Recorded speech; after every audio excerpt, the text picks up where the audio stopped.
A few months ago, I googled myself to see if I, with the Chad-like subscriber count of 5, was famous enough to come up in a search. I was not. What did come up, though, was an item from Minecraft I'd never heard of called the Philosopher's Cactus. Huh. Anyway, 2 videos in and they've both been about controversial subjects, and I want to say right now, I don't actually like covering that stuff. The internet is vast and full of scary, hateful people just waiting to stick their death forks in me, and the only reason I make those types of videos is for therapeutic reasons. If I can clearly express how I feel about a messy topic, then I don't have to think about it anymore. My big, stupid, crazy brain is cleared of another little piece of emotional garbage. So yeah, after months of worry and doubt trying to write that last script, let's talk about something simple like that one Alien movie that everyone agrees is kind of shit.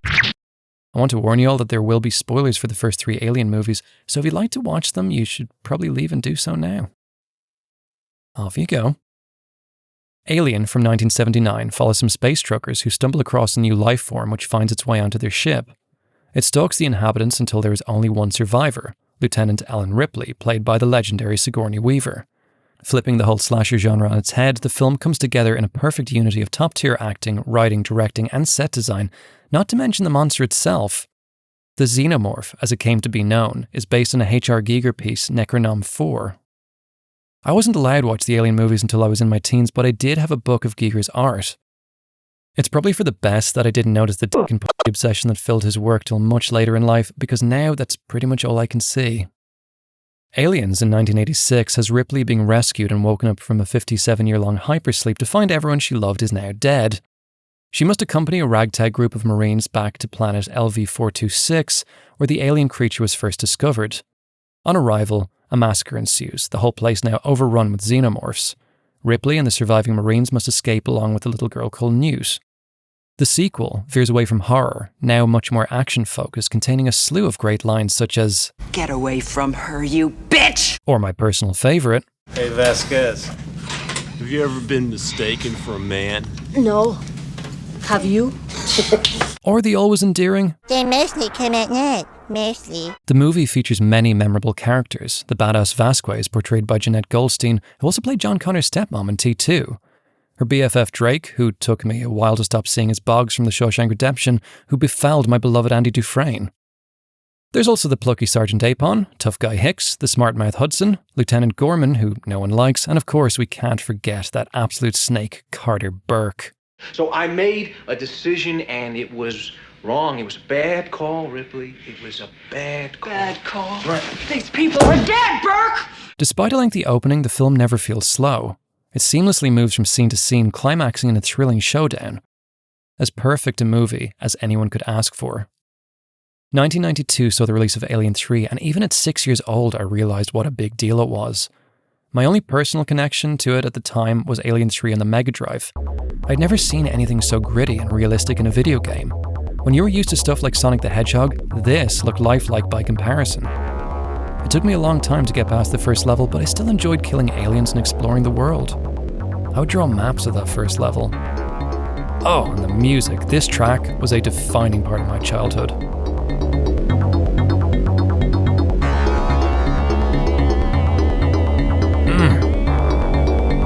At the time, I thought Sigourney Weaver looked really badass with a shaved head, and I remember sitting on a bus with my mum referring to the guy from Alien 3, who she informed me was actually a woman.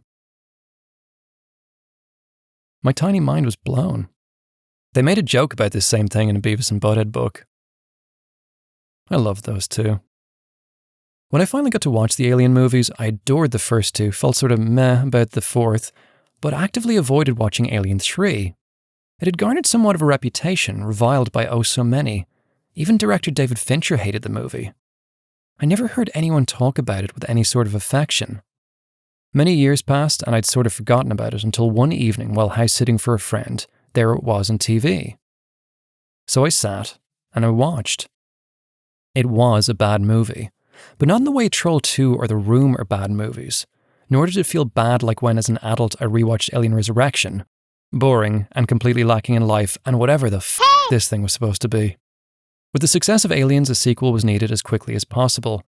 The film had multiple scripts written, yet no one could agree on the story. James Cameron had envisioned Ripley, Hicks and Newt going back to Earth. Rennie Harlin, one of the original directors hired for Alien 3, wanted it to feature the alien homeworld. Vincent Ward wrote about a wooden planet full of technology-hating monks. Yeah. The script is the foundation on which any movie is built, and if Alien 3 were a house, its foundation would be made of chocolate pudding. Let's compare the basic premise of each film. Alien is a slasher set in space, while Aliens is an action horror roller coaster of a movie upping the ante with high-tech weaponry, multiple adversaries, and the surprise reveal of the Hive Queen. Then we have Alien 3. The remaining survivors from the previous movie are killed off, leaving Ripley on her own. While you could argue that Aliens started in the same fashion, that film introduced a whole lineup of new and dynamic characters. This time around, our hero finds herself crash-landed on a prison planet occupied mostly by bald white men with British accents. Look, I get what they were going for with the whole monastic vibe, these men having found God and all that, but it's just so visually frustrating. Whenever there is a shot of more than one character, it takes a few moments for me to register who I'm looking at. The only distinctive visual traits we have to work with are black guy with glasses, hat guy, jowly superintendent man, and Charles Dance. And honestly, the superintendent is just another bold white guy, but by God does that face have some character. I was thrilled when I realised this was the same actor who played Richie and Eddie's violent neighbour in the series Bottom.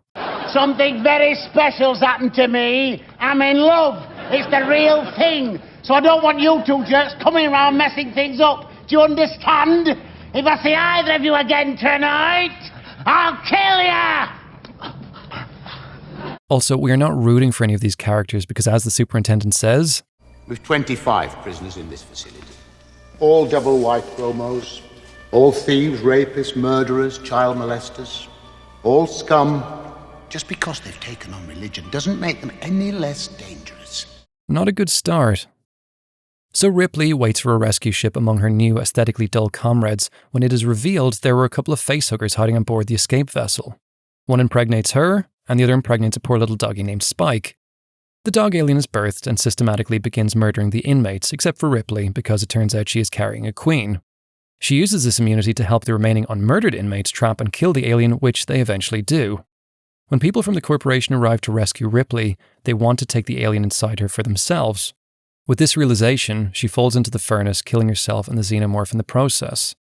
Not the worst story in the world, but it feels pretty grim that after 4 years of trying, this was the best they could come up with. Unlikable characters, no weapons, and groundbreaking puppetry that ends up looking like dodgy CG.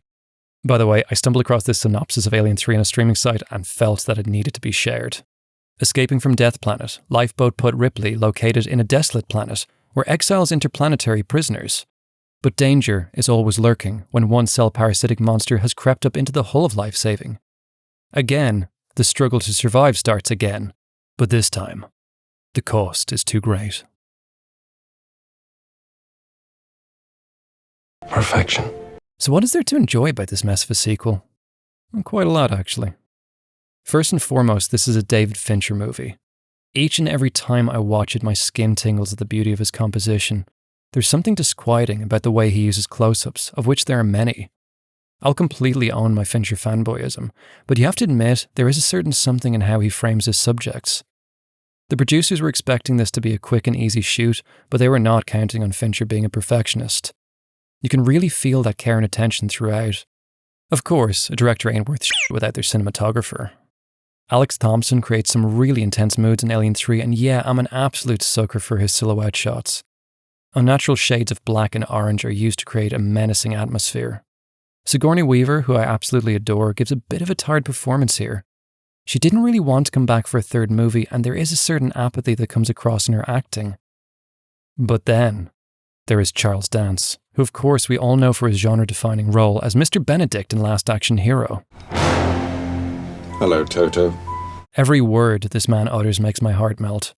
There's just such precision in every syllable, every inflection. Even the way he casts a look is masterful. Sit down. I think it might be better if I left. I find you unpleasant to be around. Oh man. Dylan, the leader of the religious group, played by Charles S. Dutton, gives an excellent performance throughout and has a beautiful weight to his voice. Yeah, well, you don't want to know me, lady. I'm a murderer and rapist of women. I'm always taken aback when he delivers that line along with the badass speech at the end. Do you want it on your feet? Or on your fucking knees? Begging? I ain't much for begging. Nobody ever gave me nothing. So I say, that thing. Let's fight it.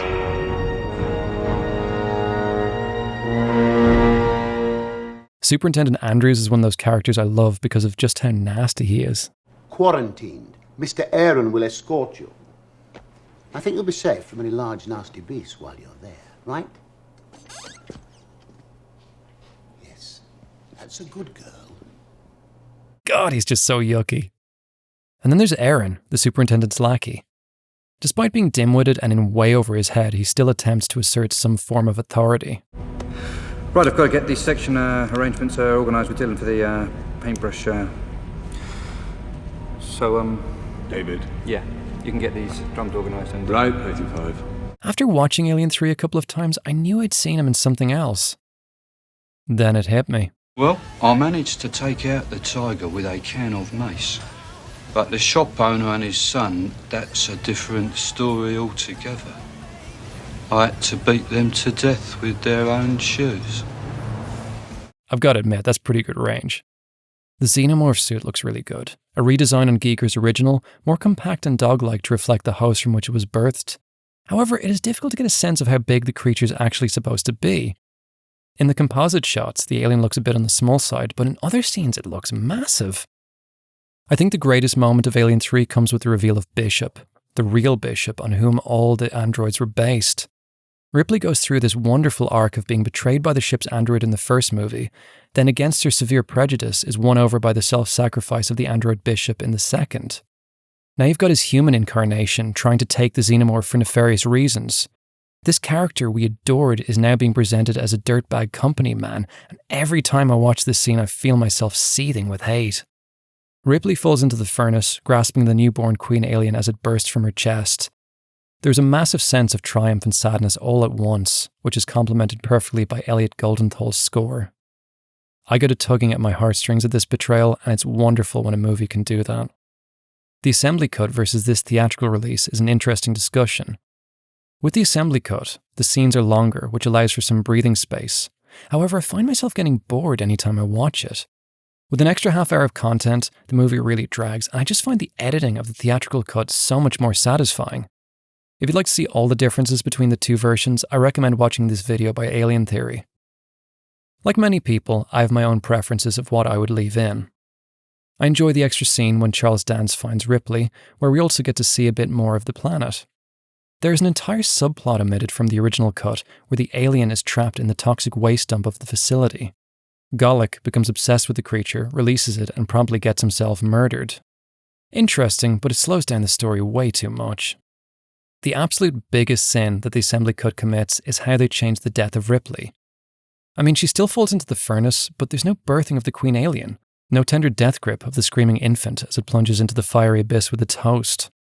I know this was the original ending, and you could argue it's a more dignified death, but you know what? F that. I want my goddamn chest burster. If a bad movie has enough good parts, does that actually mean it's a good movie? In this case, no. There's just too much fundamentally wrong with Alien 3 that no amount of touch-ups or recuts are ever going to repair. All 4.5 years of its tumultuous development are visible like cracks in its skin. The flaws show through in an ultimately mundane experience. Yet every time I watch Alien 3, I enjoy it a little more. I notice something new. Perhaps bad movies don't need to be fixed. Maybe they deserve our love, just as they are.